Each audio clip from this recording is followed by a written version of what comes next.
Up the play! G'day guys, Nate here coming at you with a very late preview of Collingwood v West Coast Saturday night at Marvel Stadium for round 16. It's first v last. It's the third time between Collingwood and West Coast where it's going to be first v last. 2023, we beat the Eagles by 63 points at Optus Stadium. We were on top, West Coast were on the bottom.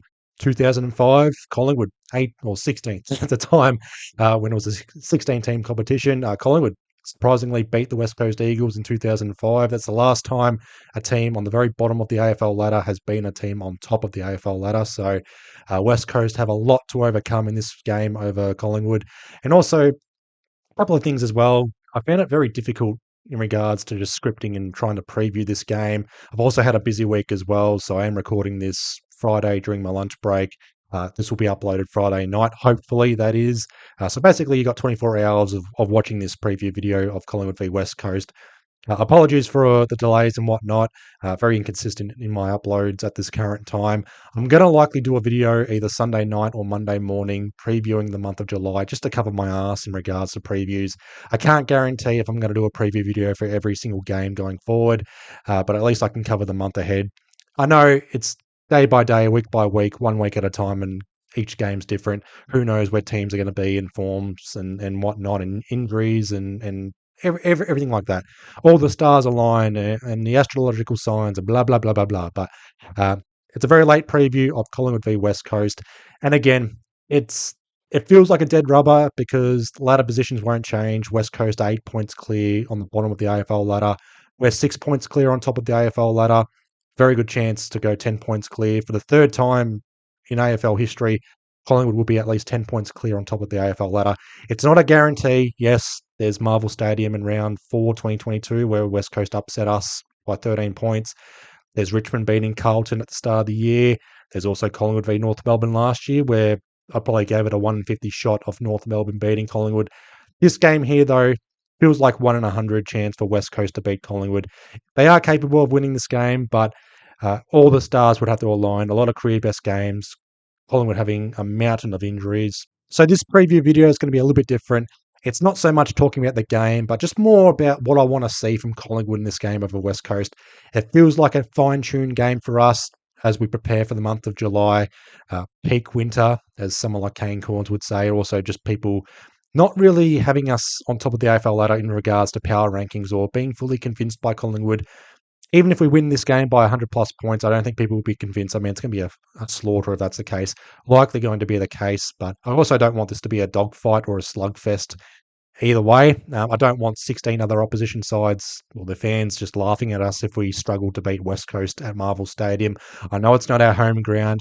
We've had 3 injuries at Marvel Stadium this year from 2 games. 10 injured players. Braden Maynard still a week away.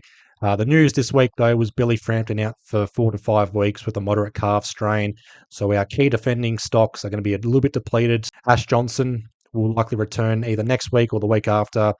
If he's playing down back, we're going to have a lot of key forwards. If Ash Johnson's going to be playing his preferred role. Bo McCreary out for 3 weeks. Charlie West making his debut. Not a like-for-like replacement, but Charlie West, congratulations to him being called up. The 2 changes, by the way, Charlie Dean in for Billy Frampton, Charlie West in for Bo McCreary. So our key forwards are going to be Brodie Myercheck, Dan McStay, Tim Membry, and Charlie West, Jamie Elliott, and Bobby Hill being the forward pockets. So very interesting forward line. It's not going to work long term. Not too sure how it's going to work in execution either, but I'm looking forward to testing things out here against West Coast. And also Tao Jath out for 4 to 6 weeks with a quad or hip injury. He was injured in the first quarter of the VFL last week against Sandringham. 10 injured players. It's the most injuries we've got so far this season. We're heading into July, peak winter. This was where last year all our injuries piled up. So, yeah, not too thrilled with our injury list, but player management and whatnot. We've got a semi-decent fixture for the month of July as well. On a 6-game win streak, chance to go 7 games up, or 7-game win streak. Things are looking good still for Collingwood. Now, again, in regards to previewing this game for Collingwood v West Coast, there's no real point in going over the keys to victory. So later on, I'm going to mention 10 things I want to see from this game. It's going to be fun also reviewing this game.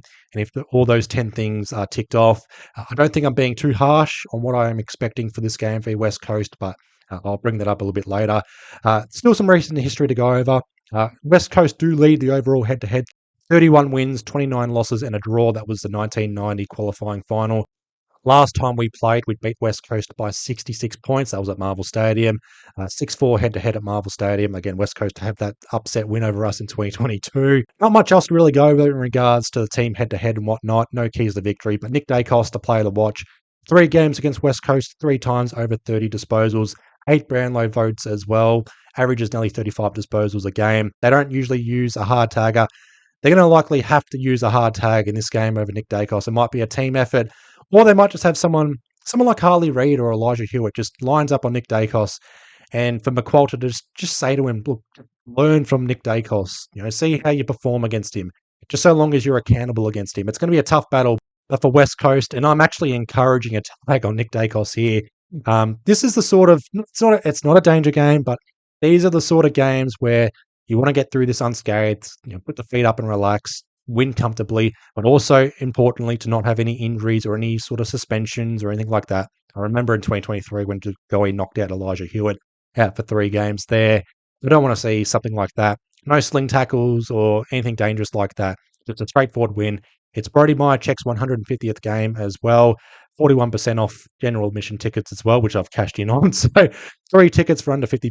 What more do you want? But again, the news for Collingwood, Charlie West making his AFL debut. The most hyped up been for a Collingwood debut since Nick Dacos, start of 2022. If you've been watching the VFL, it's well deserved as well. 6 goals against Sandringham last week. Most importantly, that goal after the siren. Again, I'm not too sure how the key forwards are going to work in execution. Again, Myercheck, McStay, Membry, and Charlie West, unless we have someone on the bench at all times. McStay will pinch hit in the ruck. Matt Flynn, Bailey Williams up against Darcy Cameron.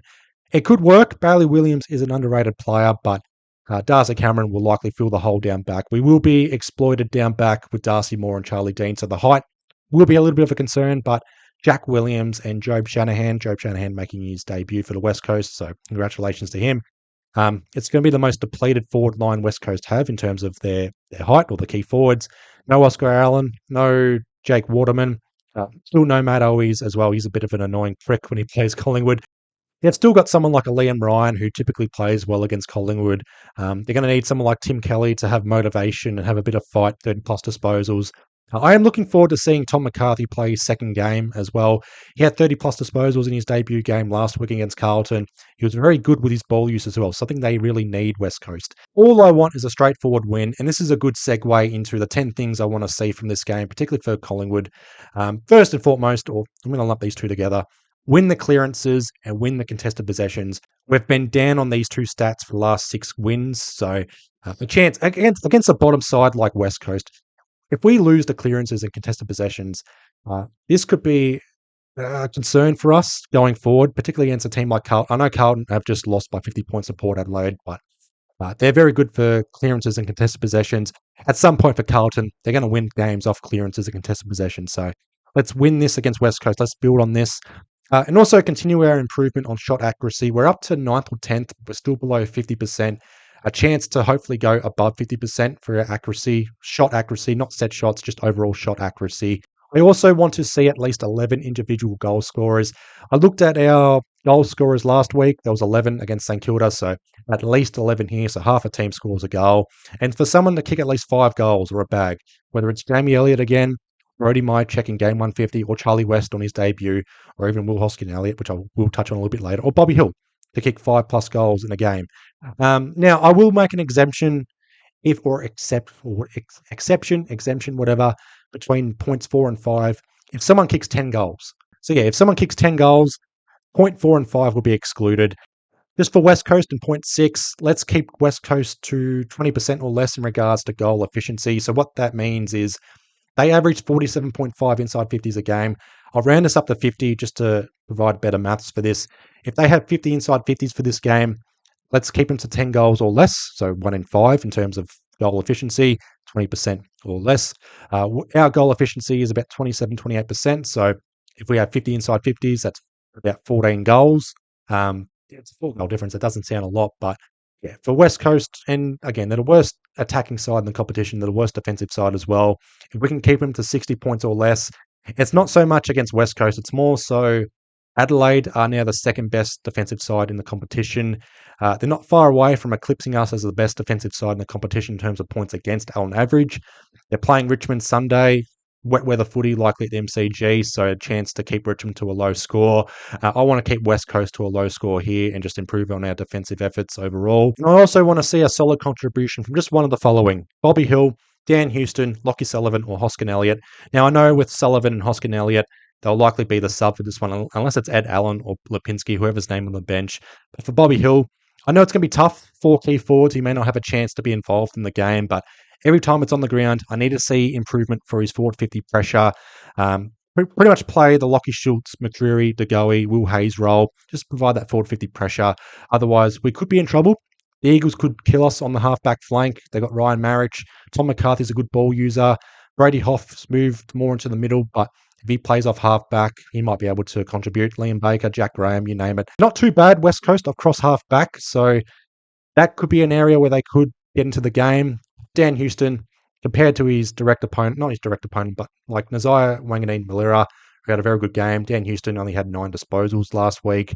I want to see an improvement from Dan Houston here. I know it's not going to be down back for us, but for Dan Houston, he needs to be a general again across halfback.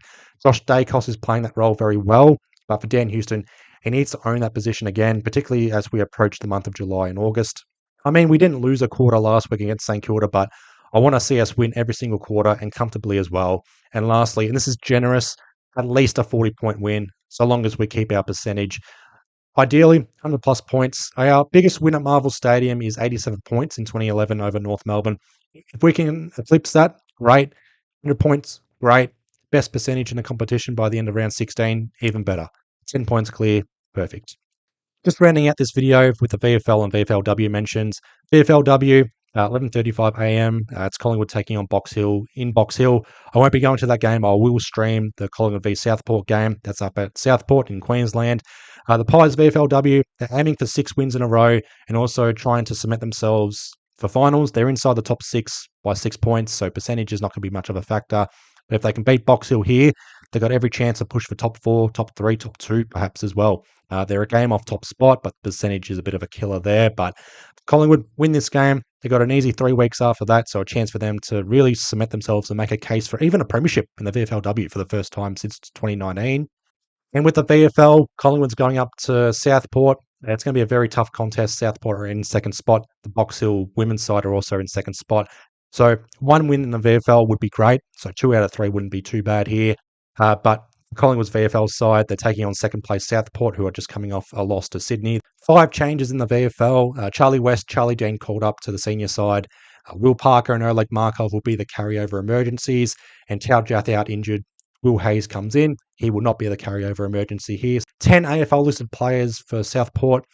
This could be ugly, but big games for Tom Mitchell and Harry Demeter, as well as Oscar Steen and Mason Cox in the middle. That's how we're going to win the game in the VFL, and big games as well for Joel Cochran and Aliro Smith.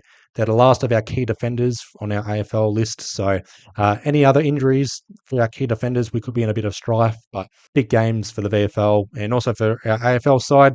A chance for us to just get some percentage, have an easy win, celebrate Myercheck's 150th, and then plan ahead for July and August and for the remainder of the season. But that'll be all for this preview of Collingwood v West Coast.